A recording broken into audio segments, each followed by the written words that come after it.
నందు ప్రియులకు యేసుక్రీస్తు నామములో శుభములు తెలియచేయుచున్నాం. ఈ దినము హెబ్రోన్ క్యాలెండర్ వాగ్దానము.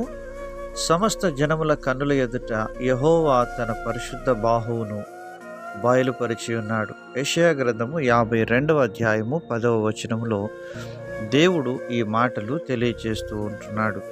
తన ప్రజలైనటువంటి వారిని గురించి దేవుని యొక్క ప్రణాళికలు గొప్పవిగా ఉంటున్నవి. ఎందుకనగా దేవుడు తన ప్రజలను గురించినటువంటి ఉద్దేశము చాలా ఉన్నతమైనటువంటి విధానంలో దేవుడు యోచిస్తున్నట్లుగా దేవుని వాక్యంలో చెప్పబడుతూ ఉంటున్నది.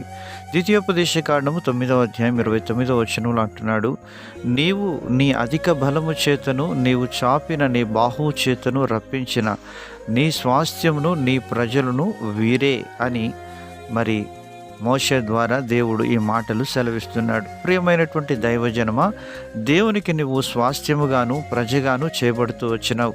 నువ్వు ఉన్నటువంటి పరిస్థితుల గుండా వెళ్తున్నటువంటి శ్రమల గుండా ఇరుకుల్లో ఇబ్బందుల్లో ఉంటున్నావా? అయితే ప్రభు హస్తం నీకు తోడుగా ఉందనే సత్యాన్ని మర్చిపోవద్దు. ద్వితీయోపదేశ కాండం 33వ అధ్యాయం 27వ వచనంలో అంటున్నాడు, శాశ్వతుడైన దేవుడు నీకు నివాస స్థలము, నిత్యముగా నుండి బాహువులు నీ క్రింద నుండును. ఆయన నీ ఎదుట నుండి నీ శత్రువును వెళ్ళగొట్టి నశింపజేయుమనెను అని దేవుని వాక్యం సెలవిస్తుంది. ప్రియమైనటువంటి దైవజనమా, శాశ్వతమైనటువంటి దేవుడు మనకు నివాస స్థలముగా ఉంటున్నాడు. ఆయన బాహువులు నీ క్రింద ఉంటున్నాయి కనుక దేవుని యొక్క బాహువు చాలా గొప్పది.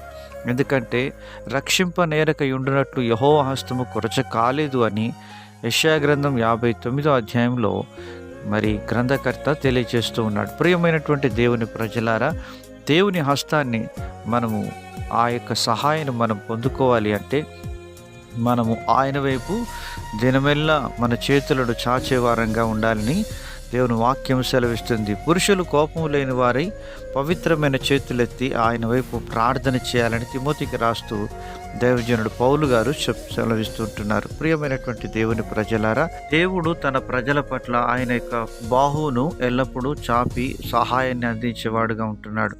ఆనాడు ఎస్తేరు గ్రంథములో హామాను ద్వారా శత్రువు తన ప్రజలకు ఎంతో కీడు చేయాలని తలపెట్టినప్పుడు దేవుని యొక్క అదృశ్యమైనటువంటి బాహువు తన పరిశుద్ధ స్థలంలో నుంచి ఆయన చాపి సమస్త ప్రజల ఎదుట కనబరుస్తూ వచ్చిన విధానాన్ని మనం చూస్తూ వచ్చినాం.